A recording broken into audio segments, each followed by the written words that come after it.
दोस्तों, हमेशा से कहा जाता है कि जो अवैध संबंध होते हैं ये इंसान के परिवार के लिए खतरनाक होते हैं। कई बार तो ऐसा होता है कि जो व्यक्ति अवैध संबंध बनाता है उसका खामियाजा सिर्फ उसी को भुगतना पड़ता है। लेकिन कई बार हमने बहुत सारी ऐसे किस्से कहानियों में देखा भी है और बहुत सारी ऐसी कहानियाँ आप लोग को सुनाई भी हैं जिसमें गलती तो किसी की होती है, अवैध संबंध कोई और बनाता है और सज़ा किसी और को मिल जाती है।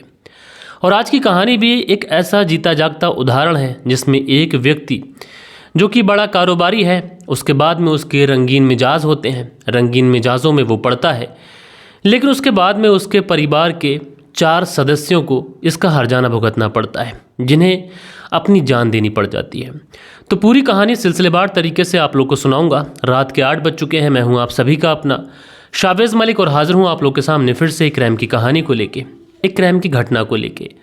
और दोस्तों, आज की जो घटना है ये घटना ऐसी घटना है जिस घटना ने इस समय पूरे ही भारत देश के अंदर एक सनसनी मचा दी है। एक सामूहिक खुदकुशी कहें या फिर एक सामूहिक हत्याकांड, क्योंकि इस कहानी से अभी तक जो चीज़ें निकल के आई हैं उसमें ये कहानी कई तरफ मुड़ती हुई दिखाई पड़ रही है।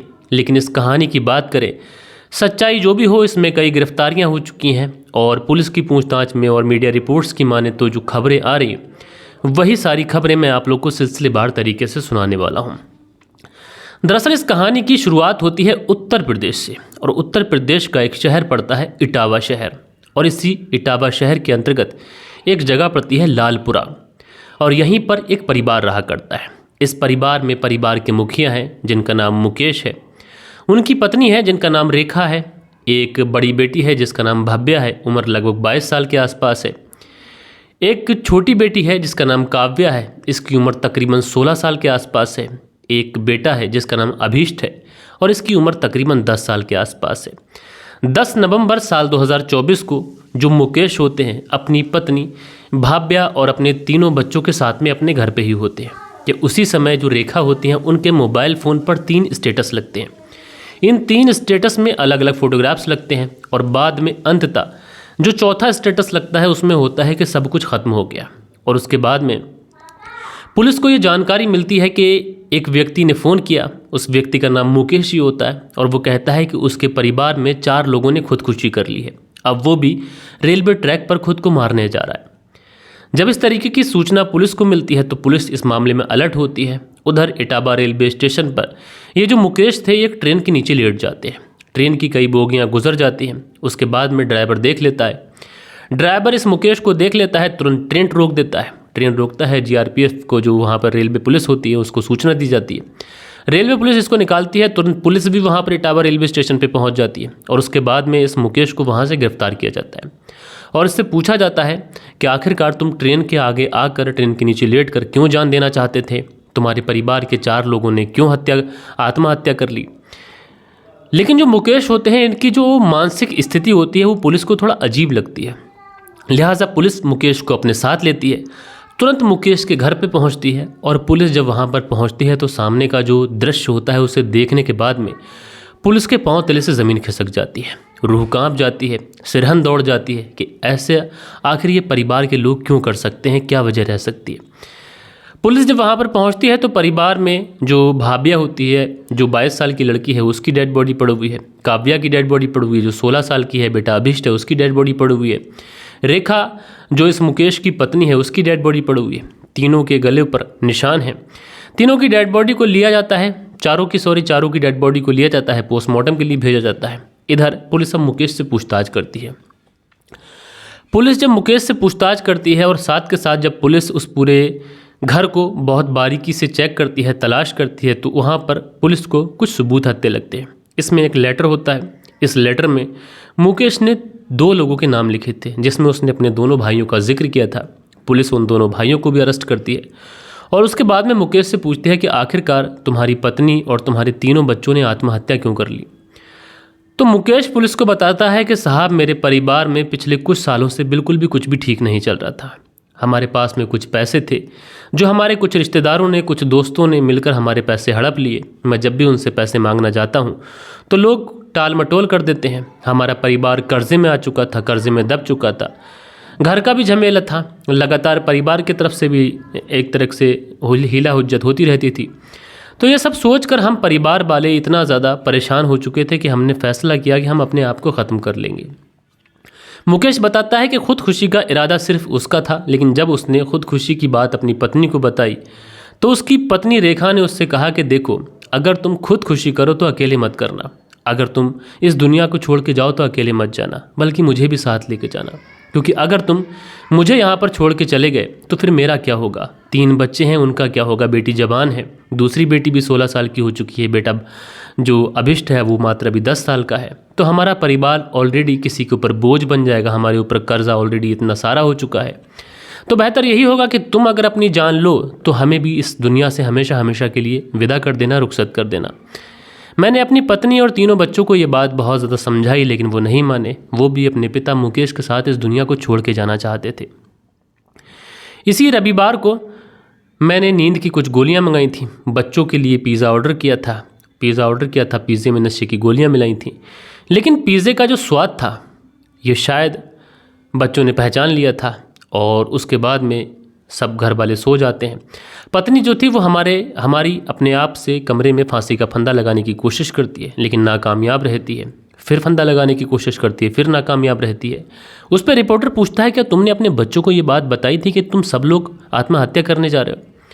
तो मुकेश बताता है कि जब वो अपनी पत्नी की आत्महत्या में उसका साथ दे रहा था और अपनी पत्नी को मारने की कोशिश कर रहा था, तो बच्चे उस समय आ गए थे और पूछ रहे थे कि पिताजी तुम क्यों कर रहे हो? तो मैंने उन्हें बताया था, तो फिर बच्चों ने मुझसे कहा था कि पिताजी हमें भी अपने साथ लेके चलना। उसके बाद में बच्चों ने भी आत्महत्या कर ली। अब जब पुलिस ने पूछा कि तीनों लोगों ने आत्महत्या घर पे ही की है, चारों लोगों ने, लेकिन तुम रेलवे ट्रैक पर क्यों पहुँचे?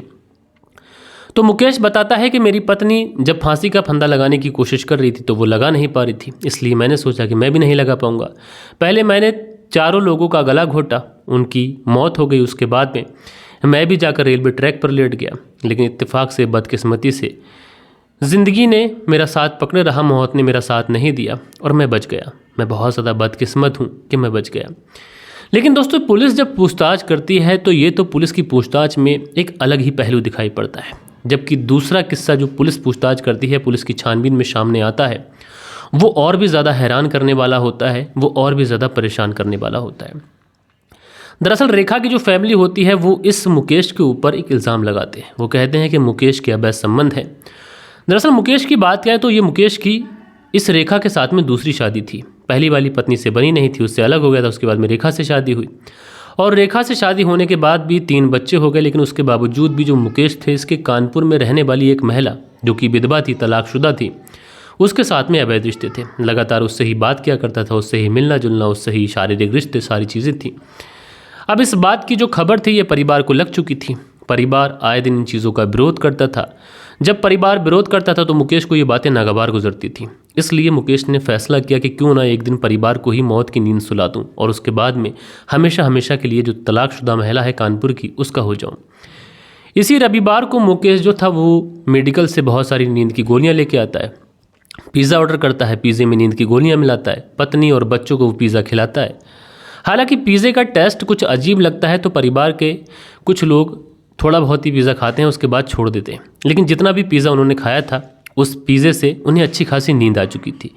जब उन्हें नींद आ जाती है तो रात के तकरीबन 2 से 3 बजे के आसपास मुकेश कमरे के अंदर जाता है। पहले अपनी पत्नी की हत्या करता है, उसके बाद तीनों बच्चों की हत्या करता है और उसके बाद अपने फ़ोन से कई सारे लोगों को कॉल करता है, नॉर्मली बात करता है। वो अपने बड़े भाई से भी बात करता है जो उस समय मंदिर में पूजा कर रहे थे। पूरा दिन ये पूरे इटावा के अंदर घूमता रहता है और किसी को भी इसके चेहरे से ये एहसास नहीं होता है कि इसने अपने परिवार में 4-4 लोगों का कत्ल कर दिया है। ना पड़ोस में किसी को भनक थी, ना किसी रिश्तेदार को भनक थी, सब लोगों से बातचीत कर रहा था।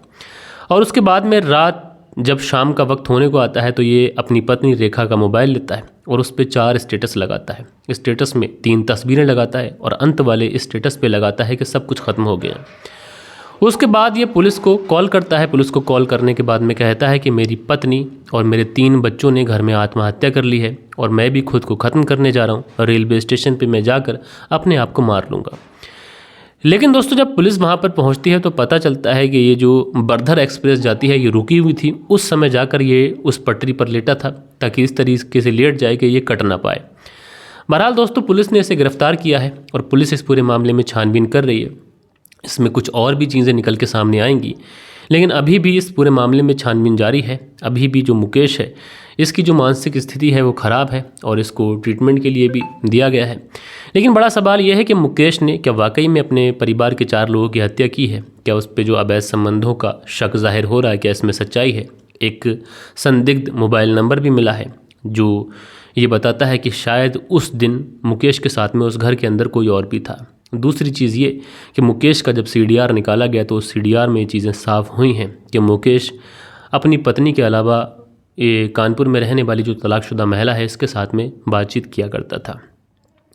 बहरहाल दोस्तों, इस कहानी में अभी बहुत सारी ऐसी चीज़ें हैं जो सामने आना बाकी हैं, लेकिन बड़ा अफसोस होता है इस तरीके की कहानियाँ सुनाकर कि ज़रा सोचिए कि ये मुकेश था, एक महिला के साथ में अवैध संबंधों में था, इसकी पत्नी थी, यहाँ तक तो ठीक है, लेकिन इसके 3 मासूम बच्चे, एक लड़की जो 22 साल की हो चुकी थी, उसके बहुत सारे सपने होंगे, एक लड़की 16 साल की हो चुकी थी, बेटा अभिष्ट मात्र अभी 10 साल का था। इन्होंने इस दुनिया में अभी क्या ही कुछ देख लिया, अभी तो बहुत कुछ देखना बाकी था। लेकिन इनके सन की पिता ने अपनी हवस के चक्कर में अपनी पत्नी की तो जान ली ही ली, साथ के साथ अपने 3 मासूम बच्चों की भी जान ले ली। आप लोग इस पूरी कहानी के बारे में क्या कहना चाहते हैं और अभी इसमें और क्या सच्चाई आ सकती है, कमेंट्स करके आप लोग ज़रूर से ज़रूर बताइएगा। और कल के दिन आप लोग के कुछ कमेंट्स भी थे, वक्त होता है कि आप लोग के कमेंट्स पढ़ लिए जाएं। सो दोस्तों, हमारे चैनल पर जो कल के दिन कमेंट्स आए थे, पहला कमेंट्स था शीलनिधि का, क्योंकि 5 दिन वीडियो नहीं डाली थी तो लोगों ने मिस किया था। कहते हैं कि मलिक भाई मैं आपको ढूंढता रहा, आज स्टोरी सुनने को मिली, 8 बजे का टाइम ठीक है। दी वेरेस्टर हैं, लिखते हैं शाबिज भाई फाइनली बैक। दी वेरेस्टर जी आपका शुक्रिया। राजेंद्र कुमार रोज़ बनाते हैं तो भाई आपका शुक्रिया। लाइक अब्बास हैं, कहते हैं रोज़ आपकी कहानी का इंतज़ार करता था, भाई आपका शुक्रिया। मोहम्मद जोरेस जी हार्ट बनाते हैं, बहुत शुक्रिया। तनवी हैं, लिखते हैं मैंने आपकी कहानी को बहुत मिस किया, रोज़ देख रही थी रोज़ कहानी। तो तनवी जी आपका बहुत शुक्रिया कि आप लोगों ने मिस किया। देव कुमार जी हैं, लिखते हैं सही है 8 बजे का टाइम, तो देव कुमार जी आपका शुक्रिया। सुरेंद्र शर्मा हैं, लिखते हैं नमस्ते मलिक भाई साहब, तो भैया नमस्ते, कैसे हैं? श्री विजयनगर राजस्थान से कहानी सुनते हैं। आमिन गुज्जर हैं, लिखते हैं वेरी नाइस स्टोरी सर, तो आमिन गुज्जर जी आपका बहुत शुक्रिया। निखिल साहनी हैं और इनकी माँ लिखती हैं नमस्कार भैया, कुशीनगर ज़िले से कहानी सुनती हूँ, अच्छी लगी कहानी, आपका शुक्रिया। अब्दुल अली हैं, लिखते हैं भैया मैं डेली सर्च करता रहा, ओल्ड वीडियोस मिल रही थी, मैंने सोचा शायद आपकी तबीयत ठीक नहीं है, थैंक्स फॉर बैक। तो अब्दुल अली जी आपका बहुत शुक्रिया इस तरीके से मिस करने के लिए। अनिल कुमार हैं, लिखते हैं nice story. Anil Kumar America से कहानी सुनते हैं, भैया बहुत शुक्रिया। आमिन गुज्जर हैं, फैसलाबाद पाकिस्तान से कहानी सुनते हैं, बहुत शुक्रिया। दिल बहादुर सिंह हैं, लिखते हैं very nice, thank you mister Malik, तो दिल बहादुर सिंह जी आपका बहुत शुक्रिया। हसीबुल अंसारी हैं, लिखते हैं अस्सलाम वालेकुम मलिक भाई, हम बहुत परेशान हो गए थे कि आपकी वीडियो नहीं आ रही है। तो हसीबुल अंसारी जी इस तरीके से अपना प्यार दिखाने के लिए, इंतज़ार करने के लिए आपका शुक्रिया। रहमत अंसारी हैं, लिखते हैं गुरुग्राम से कहानी सुनता हूँ, तो रहमत अंसारी जी आपका बहुत शुक्रिया। डॉक्टर सिद्दीक अहमद हमारे प्रिय मित्र, लिखते हैं हवस लालच और जुल्म की जो अंजाम है वो हमेशा बुरा ही होता है। उसके बाद में आमिन गुज्जर हैं, लिखते हैं अस्सलाम वालेकुम, तो भाई वालेकुम सलाम, कैसे हैं? और उसके बाद में अगला जो कमेंट्स है ये राजपुरा खबरनामा है, लिखते हैं मोज़म की हवस ने एक निर्दोष का कत्ल कर दिया, भाई बहुत शुक्रिया आपका। सेंटर जल बीकानेर से सुनील चौधरी जी कहानी सुनते हैं, बहुत शुक्रिया। दी वेरेस्टर हैं, बहुत बढ़िया राय देते हैं, लिखते हैं शाबिज भाई रिक्वेस्ट है स्टोरी में अगर इंसेंट रिलेशनशिप या चाइल्ड वॉयलेंस होता है तो उसमें आप स्टार्टिंग में अगर चाहें तो बता सकते हैं, वार्निंग दे सकते हैं, तो मैं अपने थंबनेल में ही मेंशन कर देता हूं। सुनील त्यागी हैं, लिखते हैं आपकी कहानी सुनाने का जो सुनने के लिए हम परेशान हो गए थे। रेणु सुनील त्यागी शाना बुलंदशहर से, तो आप दोनों पति पत्नी का बेहद शुक्रिया। अस्सलाम वालेकुम लईक अब्बास गुलिस्तानाज बागपत, आपको बता के जाना था भाई, तो मैंने बताया था, शायद मैंने एक पोस्ट कर दिया था, तो खैर आपका शुक्रिया। उसके बाद में रिजवान अंसारी हैं, लिखते हैं कैसे हो मलिक भाई, तो रिजवान अंसारी जी आपका बहुत शुक्रिया। तनवी हैं, लिखते हैं लोगों की बातों पर नहीं जाओ क्योंकि तबीयत तो इनकी भी ख़राब होती है, जैसे मैं गायब हो गया था अचानक से तो लोगों ने एतराज़ किया था। खैर तनवी जी आपका बहुत बहुत शुक्रिया। और दोस्तों आज की जो कहानी थी थोड़ी छोटी थी, लेकिन आज की कहानी कोई अवैध संबंधों की कहानी नहीं थी, बल्कि आज की कहानी एक ऐसे हत्याकांड की थी जिसने इस समय पूरे भारत के अंदर तहलका मचा दिया है। तो दोस्तों आप लोग को क्या कहना है आज के इस हत्याकांड के बारे में और पूरी कहानी के बारे में? और अगर आप लोग किसी ऐसी कहानी की फरमाइश करना चाहते हैं जो आप सुनना चाहते हैं, जो पुरानी कहानी हो, तो उसके बारे में आप लोग लिखिएगा और आप लोगों की कहानी के बारे में मैं रिसर्च करूंगा और आप लोगों को पढ़ के ज़रूर से ज़रूर सुनाया करूंगा। सो दोस्तों मिलते हैं कल के दिन किसी और क्राइम स्टोरी के साथ में। जब तक के लिए अपना ख्याल रखें, देश का ख्याल रखें, परिवार के रिश्तों की अहमियत को समझें। जय हिंद, जय भारत।